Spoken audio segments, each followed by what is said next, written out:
জয়গুরু। শ্রী শ্রী ঠাকুরের শ্রীহস্ত লিখিত সত্যানুসরণ থেকে পাঠ করছি।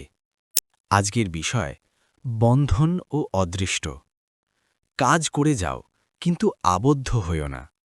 যদি বিষয়ের পরিবর্তনে তোমার হৃদয়ে পরিবর্তন আসছে বুঝতে পারো, আর সে পরিবর্তন তোমার বাঞ্ছনীয় নয়, তবে ঠিক যেন তুমি আবদ্ধ হয়েছ। কোনো প্রকার সংস্কারেই আবদ্ধ থেকো না। একমাত্র পরম পুরুষের সংস্কার ছাড়া যা কিছু সবই বন্ধন। তোমার দর্শনের জ্ঞানের পাল্লা যতটুকু, অদৃষ্ট ঠিক তারই আগে। দেখতে পাচ্ছ না, জানতে পাচ্ছ না, তাই অদৃষ্ট। তোমার শয়তান অহংকারী আহাম্মক আমিটাকে বের করে দাও।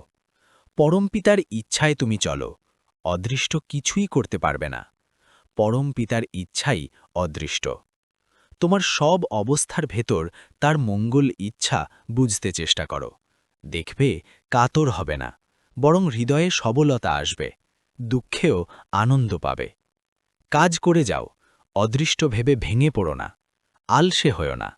যেমন কাজ করবে, তোমার অদৃষ্ট তেমনি হয়ে দৃষ্ট হবেন।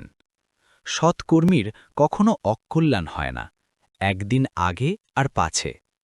পরম পিতার দিকে তাকিয়ে কাজ করে যাও, তার ইচ্ছাই অদৃষ্ট। তাছাড়া আর একটা অদৃষ্ট ফদৃষ্ট বানিয়ে বেকুব হয়ে বসে থেকো না। অনেক লোক অদৃষ্টে নেই বলে হাল ছেড়ে দিয়ে বসে থাকে, অথচ নির্ভরতাও নেই। শেষে সারা জীবন দুর্দশায় কাটায়। ওসব আহাম্মকি। তোমার তুমি গেলেই অদৃষ্ট ফুরুলো, দর্শনও নাই, অদৃষ্টও নাই।